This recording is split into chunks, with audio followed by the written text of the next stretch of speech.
Joseph Robinette Biden Jr. is hours away from being sworn in as the 46th President of the United States during a ceremony on the U.S. Capitol steps embodying the peaceful transition of power that stands as a hallmark of American democracy. But this will be a presidential inauguration like no other.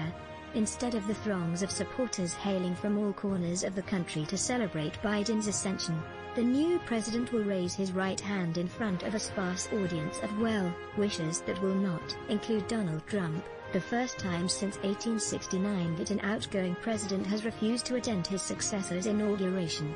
Instead of thousands of people gathering on the National Mall for the festivities, the traditional parade down Pennsylvania Avenue will be replaced by a virtual parade that will be televised while thousands of National Guard troops patrol the nation's capital. And instead of basking in the glow of his convincing electoral triumph, Biden, 78, will be taking over the nation as millions question his legitimacy 2 weeks after a pro-Trump mob attacked the Capitol building over baseless claims of election fraud. More, Joe Biden ran on bringing back normalcy. With COVID, riots and a looming impeachment trial, the task just got tougher. All this as Biden will emphasize the need for the country to come together. The theme for their inauguration will be America United.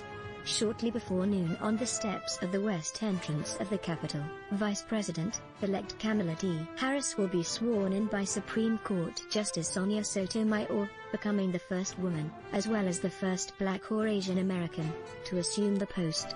Then at roughly noon, Biden will put his hand on a Bible as Supreme Court Chief Justice John Roberts administers the oath of office. His inaugural address will lay out his vision for solving the nation's problems, like a spiraling COVID pandemic and a reeling economy. While Trump won't attend, departing Vice President Mike Pence will be there.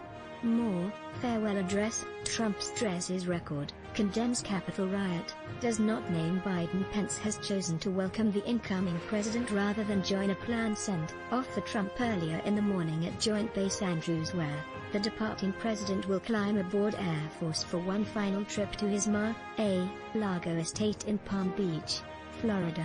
Despite the turmoil surrounding the 59th inaugural ceremonies Wednesday, there will be some familiar moments: a national anthem, sung by Lady Gaga, a poetry reading, by Amanda Gorman, and a musical performance, by Jennifer Lopez.